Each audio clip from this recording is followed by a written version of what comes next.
Mobile আর internet ছাড়া 24 ঘন্টার জন্য আমি সময় কাটাবো এই রুমে। শুনতে যতটা সহজ মনে হচ্ছে, আসলে কি এই চ্যালেঞ্জ ততটা সহজ?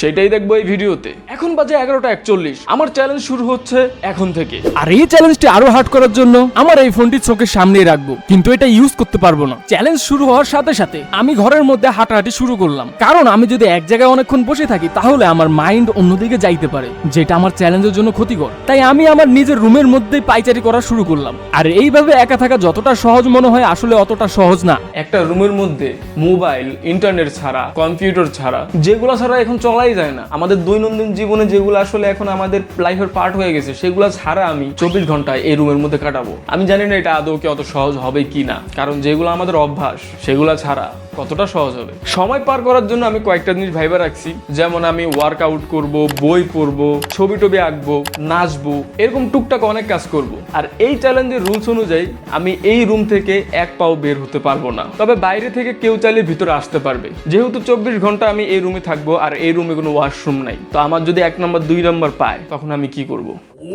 বাঙালির জুগার 7 আপ। সরি, মানে এটা ব্রাজিল ফ্যানদের জন্য না, সরি। এটা আসলে যদি আমার 1 নম্বর পাই, তখন আমি এটার মধ্যে কাম সারবো। আর যদি 2 নম্বর পাই, ভাই আমি জানি না সে সময় চ্যালেঞ্জ থাকবে কিনা, তবে আমি চেষ্টা করব এই চ্যালেঞ্জ পুরোপুরি কমপ্লিট করার জন্য। এবং এই চ্যালেঞ্জ যদি আমি কমপ্লিট করতে পারি, তাহলে 48 ঘন্টার জন্য আমি আরেকটা চ্যালেঞ্জ করব। সেটার মধ্যে আমি 48 ঘন্টা একটা রুমে পার করব, তাও না ঘুমায়। আমার যদি 1 নম্বর পাই, তাহলে হচ্ছে আমি এইটার মধ্যে কাম চালাও করে দেবো। তো কেউ হাসবা না। এই শুনতে জানি কেমন লাগতেছে। এখন কমেন্টে কয়েকজনে বলবা, ভাই আপনি তো মোটা হয়ে গেছেন, ভাই আপনার দাড়ি বড় হয়ে গেছে। তোমাদেরকে আমি ক্লিয়ার করে বলি, এ হলো আমার ভাই রিফাত, আমার ছোট ভাই, আর আমি হলাম ফারহান, ওর বড় ভাই। দুইটা মানুষ, ডিফারেন্ট পার্সোনালিটি। এরপরে যদি এখন কমেন্টে করো, ভাই আপনার মোটা হয়ে গেছেন কেমনে, আপনার দাড়ি বড় হয়েছে কেমনে, তাহলে তোমাকে মাথায় সমস্যা আছে। আসলে তোমাদের সাথে আমি কেন এত কথা বলতেছি জানো? মূলত আমি সময় পার করার চেষ্টা করতেছি। চলো এখন তোমাদেরকে দেখাই এই রুমের মধ্যে কি কি আছে। যেহেতু আমি এই রুম থেকে বের হইতে পারবো না, এই রুমে কি কি আছে সেগুলো তোমাদেরকে এখন একটু দেখাই এক নজরে। এই হলো রুমের মেন দরজা। এই দরজার বাইরে আমি যাইতে পারবো না, দরজাটা লক করা। এই হলো আমাদের গেমিং চেয়ার, এই হলো কম্পিউটার, আর এই হলো খাট, এই হলো ফোন। এই চ্যালেঞ্জ হার্ড করার জন্য এই ফোন চোখের সামনে রাখছি, কিন্তু ফোন আমি ধরতে পারতেছি না। আরেকটা কষ্টের বিষয় কি জানো? সামনে হইলো বেলকনি, যে বেলকনির মধ্যে আমি যাইতেই পারবো না, এক পাও রাখতে পারবো না।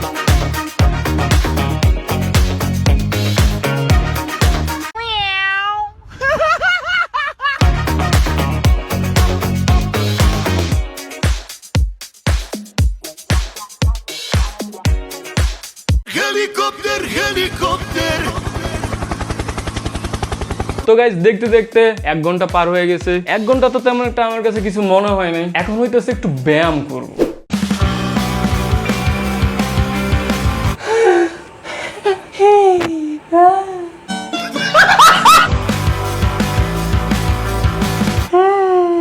জানো মজার বিষয় কি? 1 ঘন্টা পার হওয়ার পরও আমার 1 নম্বর 2 নম্বর কিছুই ধরে না। পাশে কম্পিউটারের মধ্যে ইন্টারনেট, গেম। যদি এগুলো আমি ইউজ করতে পারতাম, তাহলে ইজিলি আমার সময় কেটে যেত। কিন্তু ওগুলা কয়ে লাভ নেই, চ্যালেঞ্জের রুলস অনুযায়ী আমি ওগুলা ইউজ করতে পারবো না। সত্যি এখন আমার কাছে একটু একটু বিরক্ত লাগা শুরু করছে। প্রায় 2 ঘন্টা এখন হয়ে গেছে। নিজেকে নর্মাল রাখার চেষ্টা করতেছি, কিন্তু নিজেকে নর্মাল রাখতে চাইলেও এখানে আমি নর্মাল থাকতে পারতেছিলাম না। তাই আমি রুমের মধ্যে হাঁটাহাঁটি করতেছিলাম, একবার এই মাথা থেকে ওই মাথা, এই কোণা থেকে ওই কোণা। সত্যি বলতে আমার তখন বিরক্ত লাগতেছিল। আর যখন আমি বেলকনির পাশে দাঁড়াইলাম, তখন আমার আরো বেশি বিরক্ত লাগতেছিল, কারণ আমার চোখের সামনে বাহিরের পরিবেশ, কিন্তু আমি বেলকনিতে যাইতে পারতেছি না। তারপর আমি আবার একটু ওয়ার্কআউট করলাম, বেশ কিছুক্ষণ আমি ব্যায়াম করলাম। তারপর আমি সোফার উপরে যাইয়া বসলাম। আর তখন আমি ভাবতেছিলাম যে আসলে কি আমার দ্বারা এই চ্যালেঞ্জ কমপ্লিট হবে কিনা, কারণ এখন মাত্র 3 ঘন্টা শেষ হয়েছে। তাতেই আমার বিরক্ত লাগা শুরু হয়েছে। এমন চিন্তা করতে করতে তখন আমি ভাবলাম যে একটু ঘুমাইলে সময়টা তাড়াতাড়ি চলে যাবে। আর তখন আমি তাই করলাম। Good morning guys. সেই লম্বা একটা ঘুম দিছি, আর এখন বাজতেছে দেখো 4:28। খুব বড় একটা ঘুম দিছি, কিন্তু মজার বিষয় কি জানো? এর মাঝখানে, ঘুমের মাঝখানে আমার আম্মু রুমে আসছিল, আইসা আমার জন্য খাবার রেখে গেছে, কিন্তু আমাকে ডাক দেয় নাই। তার থেকেও বড় বিষয় হইতেছে আমার 1 নম্বর পাইছে। এখন আমি কি করব? এটার জন্যই আমি 7 আপের বোতল রাখছিলাম। দেখো আমি এটা অনেকক্ষণ যাবত ধরে রাখছিলাম। এখন ওইটা যেটা করার ওইটাই করতে হবে, কিছু করার নাই। কিন্তু ভাই সেই পরিমাণে ঘুমাইছি, মাথা মুতান পুরো ভাল লাগতেছে না, ভার লাগতেছে। ভার গোসল করতে পারলে ভাল লাগতো, কিন্তু গোসল করতে পারবো না, কারণ এই রুম থেকে আমি বের হইতে পারবো না। তো যাই হোক, আমি আগে 1 নম্বরটা সারি। এ হলো 7 আপের বোতল। কিছু করার নেই, যারা দেখবা তো দেখবা, যারা দেখবা না তারা চোখ বন্ধ করতে পারো। আমি আর আটকে রাখতে পারবো না। এখন শান্তি লাগতেছে, হেভি ভালো লাগতেছে ভাই, হেভি ভালো লাগতেছে। আর ঠিক আছে, এটা না দেখাই চ্যালেঞ্জের মধ্যে জীবন বাঁচানোর জন্য আমি কাজ করছি, প্রতিকূল অবস্থায় যায় আমার এই কাজ করা লাগছে, পুরো এখন একটু মেন্টাল লাগতেছে, কিন্তু কিছু করার নাই, যেহেতু চ্যালেঞ্জ তো এটা করতে হবে। হ্যাঁ, এইখানে মূলত ডিম ভাজা, লেবু, মরিচ, মূলত হইতেছে চিংড়ি মাছের তরকারি। আমি সেই সকাল থেকে এখনো পর্যন্ত কিছু খাই নাই। খাওয়া দাওয়া শেষ করে আমি এই বইটা নিলাম পড়ার জন্য, কিন্তু এই ডিকশনারিতে আসলে ঠিক জমতা ছিল না, কিন্তু এটার উপরে যে ফ্ল্যাগ গুলো আছে দেশের, বিভিন্ন দেশের, ওগুলা দেখে আমার ভালো লাগতেছিল কেন জানি হঠাৎ কইরা। তারপরে পেপারটা যে স্মুথ ভাই, গালে যে ঘষা দিছে সেই একটা মজা পাইছি ভাই। কিন্তু বই পড়তে পড়তে আমার বিরক্ত লাগা শুরু হয়। সিরিয়াসলি ভাই, একটা না মানুষ কতক্ষণ বই পড়তে পারে? আর এটা তেমন ইন্টারেস্টিং কোনো বই না। যদি কোনো গল্পের বই হইতো তাহলে হয়তো আমি অনেকক্ষণ যাবত পড়তে পারতাম, কিন্তু এটা জাস্ট একটা ডিকশনারি। তাই আমি বই নিয়ে আসলে ফাইজলামি করতেছিলাম, কিন্তু ফাইজলামি করতে করতে একসময় আমার আসলে অনেক বোরিং লাগতে শুরু করে। তারপরে আমি সোফা থেকে চলে গেলাম খাটের পর বসে বই পড়া শুরু করলাম। মানে আমি বই পড়তেছি কম, দেখতেছি বেশি, এমন একটা বিষয়। ফাইজলামি করি আর যাই করি, কোনো না কোনো ভাবে আমার সময় যাইতেছিল, যে কোনো মাধ্যমে সময় পার করতেছিলাম। মনে হইতেছে আমি আসলে পাগল হয়ে যাবো। ভিডিওতে যত সহজভাবে দেখানো হয়েছে, রিয়েল লাইফে যদি এই জায়গায় তুমি থাকতা তাইলে বুঝতে পারতা যে এটা আসলে কতটুকু প্রেশার। এখন অনেকে কইতে পারো যে ভাই আপনি ঘন্টার পর ঘন্টা তো তাড়াতাড়ি কিভাবে দেখাইতেছেন। আচ্ছা, যদি আমি 24 ঘন্টায় রেকর্ড করি তাহলে ভিডিওটা 24 ঘন্টা হয়ে যাবো না? তখন কে মানুষ এটা দেখবো? তুমি দেখবে এত লম্বা ভিডিও। এখন বাজতেছে রাতের 9:44। জানি না দেখা যাইতেছে কিনা ভাই। আমার সিরিয়াসলি পুরো রুম এমন লাগতেছে জেলখানার মতো, আর আমার চেহারা শুরুতের অবস্থা দেখে বুঝতে পারতেছো কেমন কালশিটটা হয়ে গেছে। আর গাইজ, আমি রাতে কোনো খাবার খাবো না, জানি আমার 2 নাম্বার না পাই। 1 নাম্বার পাইলে তো আমি ওইটা করতে পারবো, একটা ব্যবস্থা করছি, কিন্তু 2 নাম্বার পাইলে আমি ওইটা করতে পারবো না। তো আমি চাই না ওইটার লেগে আমার চ্যালেঞ্জ নষ্ট হয়ে যাক।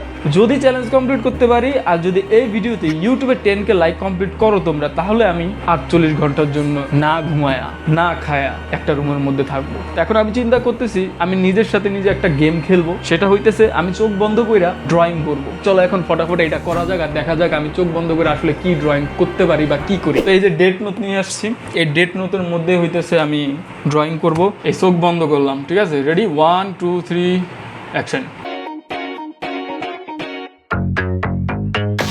আমি নিজে ড্রয়িং এখনো নিজে দেখি নাই, আগে তোমন করে দেখাই। হ্যাঁ, আগে তোমন করে দেখাই। এখন চলো আমি নিজে একটু দেখি আসলে কি ড্রয়িং করছি। এ ভাই, মোটামুটি একটা আকৃতি আঁকছি। 10 আউট অফ এটা কত রেটিং দেবে কমেন্টে জানাও। দেখি আমার নামটা আমি চোখ বন্ধ করে লিখতে পারি কিনা। তোমাদেরকে আগে দেখাই, এ হলো আমার নাম।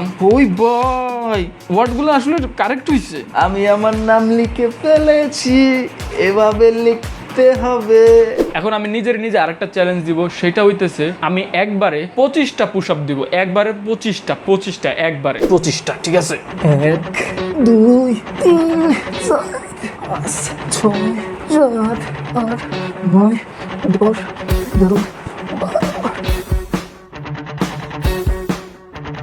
আমার ম্যাক্সিমাম পুশ আপ লিমিটেশন 18। এরপরে আমি আবারও ঘরের মধ্যে হাঁটাহাঁটি শুরু করি, কারণ আমি যদি এক জায়গায় বসে থাকি তাহলে আমার কাছে সময় লাগবে অনেক বেশি।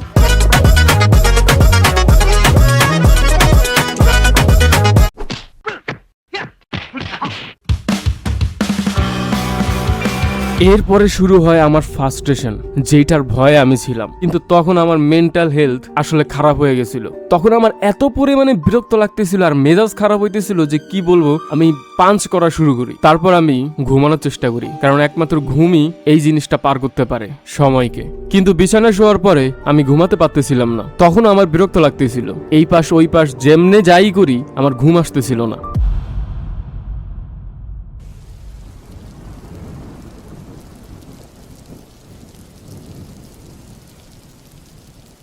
ফাইনালি গাইজ, আমার চ্যালেঞ্জ কমপ্লিট। আমি গতকাল যেই টাইম থেকে শুরু করছিলাম, এখন ওইটা বাজে 11:41, অ্যান্ড বাইরে হইতেছে বৃষ্টি। আর রাতে আমার একটু ঘুম হয় নাই তেমন। আমি ঘুম গেছি হলো ফজরের আগে, আর আমি আমার গেঞ্জি খুলে রাখছি, গরম লাগতেছিল দেখে। চ্যালেঞ্জ আমি উইন। তবে এই চ্যালেঞ্জটা মোটো ইজি ছিল না। দেখা হচ্ছে নেক্সট কোনো ভিডিওতে। আল্লাহ হাফেজ।